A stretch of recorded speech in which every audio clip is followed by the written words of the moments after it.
Sometimes when we're machine quilting, the hardest question isn't what am I going to quilt, it's what am I going to quilt with? What color? It's often the hardest choice. You can always be safe if you choose a tone. Now, to understand what a tone is, we'll look at these 3 threads. This is a pure hue.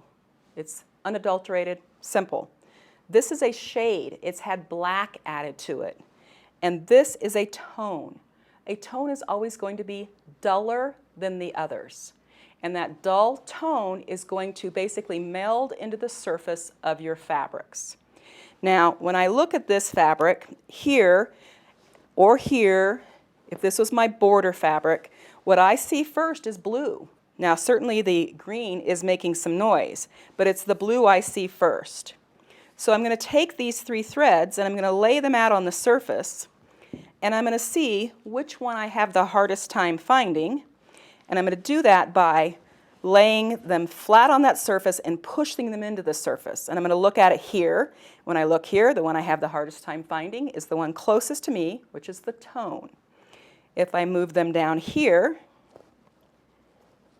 to another area of the fabric, I want to know if it's going to work down there also. So here I come down here, and I'm still thinking it's the tone. It's the one closest to me. This one is too bright.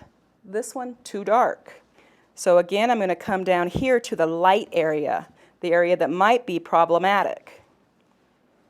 And with them all going across the light area, what I'm looking for is the one that is least noticeable. And here, proof positive that the one that's closest to me is the one that's least noticeable. And it is the tone. So when you're choosing threads for multicolored fabrics, choose the color that is the one you see the most of, and choose a tone or a grayed out version of that color.